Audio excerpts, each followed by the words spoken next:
যে 6 জনকে দেওয়া হয়েছে যারা সংস্কারটা করবেন, তারা নিজেরাও একটা রোডম্যাপ দেবেন, কিন্তু কি কি করবেন, কবে কবে শেষ হবে, সেইটার বেস করে একটা রোডম্যাপ হবে।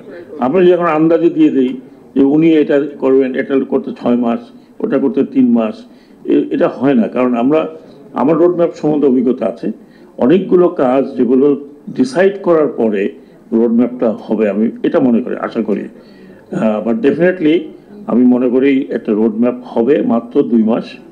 এখনও ব্যাপারটা হলো কনসলিডেশনের ব্যাপার আছে। আপনারা দেখেন প্রতিদিন দৌড়াতে হচ্ছে, কেউ ওইখানে গন্ডগোল করতেছে, কেউ এইখানে গন্ডগোল করতেছে। হ্যাঁ, এখন সেইগুলো করতে করতেই কিন্তু, রুটিন করতে করতে কিন্তু এর মধ্যে আসলো বন্যা, ভয়াবহ বন্যা। আমি 2বার গিয়েছি, ভয়াবহ বন্যা, যেসব জায়গায় এরকম বন্যা হওয়ার কথা না। তো সেই সবগুলো মানে ম্যানেজ করা, আর আপনারা জানেন যে অ্যাডমিনিস্ট্রেশনকেও ম্যানেজ করতে হচ্ছে, তাদেরকেও একটা রিঅর্গানাইজ করতে হচ্ছে, তাদেরকে দিয়ে কাজ করাতে হচ্ছে। It's a very difficult job. ইনশাল্লাহ রোডম্যাপ, আশা করি রোডম্যাপ হবেই। আর একটা দ্বিতীয় ছিল যে 626 জনের তালিকা, 600।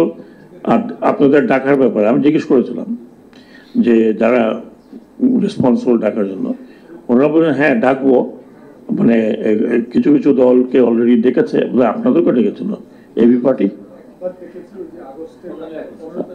হ্যাঁ হ্যাঁ, তো 15 আগস্ট নিয়ে আবার কিন্তু ডাকা হবে।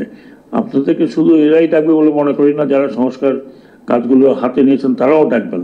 কারণ আপনাদের মতামত, আমি ব্যক্তিগত মনে করি আপনাদের মতামত অত্যন্ত জরুরি।